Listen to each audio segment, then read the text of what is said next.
जर आपल्याला फेरा चुकवायचा असेल तर कंठी राम धारण करा आणि दिवसभर रात्रंदिवस चिंतन कोणाचं करा? रामाचं. मग रामाच्या चिंतनाने काय होईल? म्हणजे रामासारखा त्याग आपल्या वाट्याला येऊ शकतो.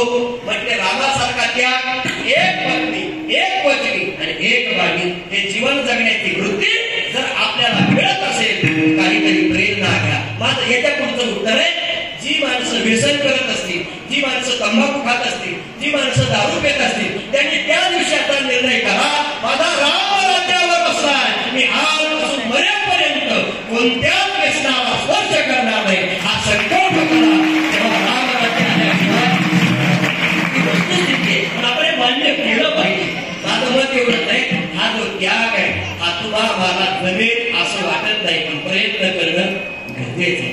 आणि हा नाही त्याग करता आला तर तुमच्याकरता तुकोबाराने अजून एक त्याग सांगितला, त्याग तरी ऐसा करा अहंकारा दवनावे. अहंकाराचा काय सांगितला? त्याग.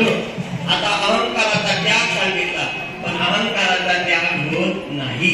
बघा तुम्ही, सासूला मी सून आहे याचा अहंकार नाही, मी सुनाची सासू आहे याचा काय आहे? अभिमान. मला चांगलं कीर्तन करता येतं याचा मला काय आहे? मला चांगलं वाजवता येतं याचा मला काय आहे? मी चांगले दिसते हे चांगलं काय? अहंकार कोणाला सुट्टी देत? अजून उत्तर आहे का? अहंकाराचा वारा माझ्या विष्णुदासा भाविकाची. वारकरी संप्रदायाच्या माणसाने अहंकाराला स्पर्श करू नये म्हणण्यापेक्षा त्याला स्पर्श करण्याकरता जागा घेऊ नये. हा जरी आपण त्याग केला तर त्यानं शांती निर्माण होऊ शकते. पण कोणती? ज्ञाता ज्ञान आणि ध्येय ही त्रिपुटी जिथे मावळते ती शांतीची अवस्था. विडोरी ज्ञाते ज्ञाता ज्ञान ही मावळते, परमे निवृत्ती ती शांती. शांती वसती तेथे कोणते काळगती, शांती परते नाही एर अवघेची. म्हणून शांती करा उतरात बैल दिला, यवनांगावरी टोका प्रसाद देवनी मुक्त केला. माझं उत्तर संपूर्ण.